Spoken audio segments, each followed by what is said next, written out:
राजा उपरिचर एक महान प्रतापी राजा था। वह बड़ा धर्मात्मा और बड़ा सत्यव्रती था।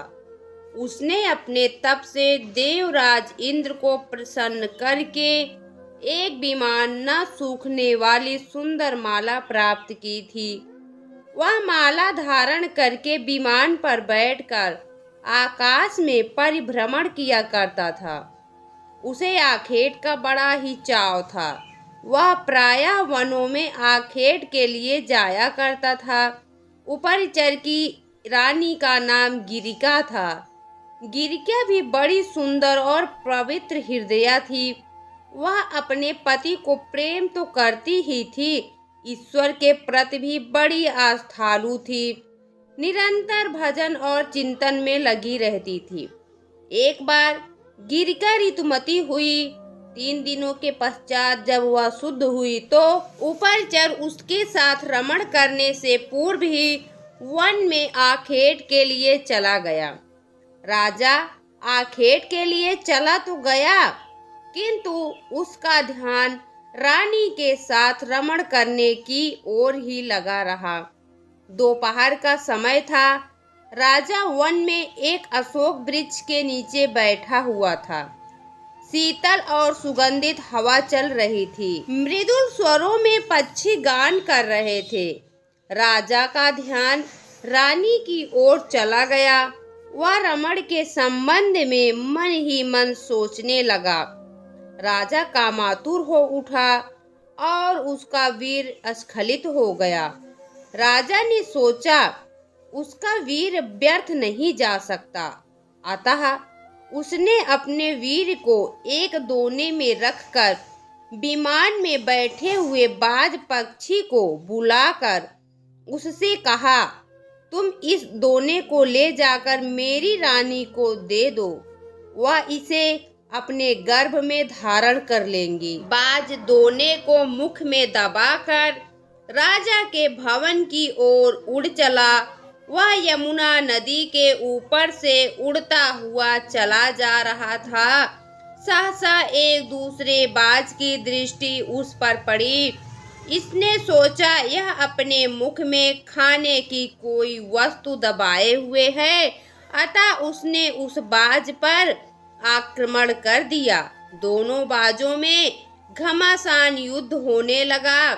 परिणाम यह हुआ कि पहले बाज के मुख से दोना छूटकर यमुना के जल में गिर पड़ा। दोने में रखा वीर पानी में मिल गया। एक मछली की वीर पर दृष्टि पड़ी। उसने सोचा यह कोई खाने की वस्तु है, अतः वह उसको पानी के साथ ही निगल गई। फलता मछली गर्भवती हो गई। दासराज नामक मल्लाह को वह मछली शिकार में मिली।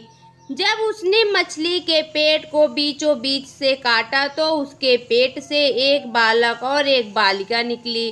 दासराज ने दोनों को उपरिचर को भेंट कर दिया। उपरिचर ने बालक को तो अपने पास रख लिया, पर बालिका को दासराज को लौटा दिया। दासराज उस बालिका को अपने घर ले जाकर उसका पालन पोषण करने लगा। दासराज ने बालिका का नाम सत्यवती रखा। वह मछली के पेट से उत्पन्न थी, इसलिए उसके शरीर से मछली की सी गंध निकला करती थी, अतः लोग उसे मत्स्यगंधा भी कहा करते थे। मत्स्यगंधा धीरे धीरे बड़ी हुई। वह बड़ी रूपवती थी। वह यात्रियों को अपनी नाव पर बैठाकर इस पार से उस पार पहुंचाया करती थी। एक दिन दोपहर के समय महर्षि पराशर वहां जा पहुँचे। वह मत्स्यगंधा को देखकर उस पर मुग्ध हो गए। उन्होंने उससे कहा, सुंदरी, तुम्हें अपूर्व सुख मिलेगा, मैं तुम्हारे साथ रमण करना चाहता हूँ। मत्स्यगंधा ने उत्तर दिया, महर्षि, आप यह कैसी बातें कर रहे हैं? दोपहर का समय है, आसपास लोग बैठे हुए हैं, मैं आपके साथ रमण कैसे कर सकती हूँ? पराशर जी ने योग शक्ति से चारों ओर कोहरा पैदा कर दिया और बोले, अब हमें कोई नहीं देखेगा, तू निश्चिंत होकर मेरे प्रस्ताव को स्वीकार कर ले। मत्स्यगंधा पुनः बोल उठी, महर्षि, मैं कुमारी हूँ, पिता की आज्ञा के अधीन हूँ। आपके साथ रमण करने से मेरा कौमार्य नष्ट हो जाएगा, मैं समाज में लांछित बन जाऊंगी। पराशर जी ने उत्तर दिया, तुम चिंता मत करो, मुझसे रमण करने के पश्चात भी तुम्हारा कौमार्य बना रहेगा। गर्भवती होने पर भी गर्भ का चिन्ह प्रकट नहीं होगा। मत्स्यगंधा फिर बोली, एक बात और, मेरे शरीर से मछली की सी गंध निकलती है। आप मुझे वरदान दें कि वह गंध के रूप में बदल जाए और 4 कोस तक फैली रहे। पराशर जी ने तथास्तु कह दिया। फलता मत्स्यगंधा के शरीर से कस्तूरी की सी गंध निकलने लगी। वह गंध 4 कोस तक फैली रहती थी, अतः अब वह योजन गंधा भी कही जाने लगी। पराशर जी ने मत्स्यगंधा के साथ रमण किया। उनके साथ रमण के फलस्वरूप वह गर्भवती हुई। समय पर यमुना के द्वीप में एक बालक ने उसके गर्भ से जन्म लिया। वह बालक जन्म लेते ही बड़ा हो गया। वह तप करने के लिए वन में चला गया। वही बालक जगत में वेद व्यास जी के नाम से प्रसिद्ध हुआ। वेद व्यास जी का पूरा नाम कृष्ण द्वैपायन वेद व्यास था। वह श्याम वर्ण के थे, इसलिए उनका नाम कृष्ण पड़ा।